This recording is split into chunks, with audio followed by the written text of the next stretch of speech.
ನೋಡೋ ನೋಡೋ ಲೋಕ ಎನ್ನುತ್ತಾ ಕೊಟ್ಟೆ ಜೋಡಿ ಕಣ್ಣ, ನೀಡೋ ನೀಡೋ ದಾನ ಎನ್ನುತ್ತಾ ಕೊಟ್ಟೆ ಜೋಡಿ ಕೈನ.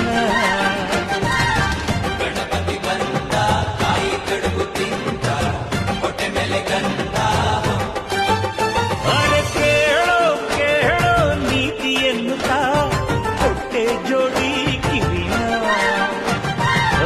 ಒಂದೇ ಬಾಯಿ ಮಿತಿ ಮಾತಿಗೆಂದು, ಒಂದೇ ಬಾಯಿ ಮಿತಿ ಮಾತಿಗೆಂದು ನೀಡಿದ ಜಾಣನೆ ಗಣಪತಿ ಪಪ್ಪ ಮರಿಯ ಹಲಸೋ ನಮ್ಮ ಏರಿಯ. ಗಣಪತಿ ಪಪ್ಪ ಮೋರಿಯ ಹಲಸೋ ನಮ್ಮ ಏರಿಯ. ನಗುವ ನಮ್ಮ ಜಮನ ಓ ಗಣೇಶ, ನಗಿಸೋ ನಮ್ಮ ಜನನ. ಓ ಗಣೇಶ,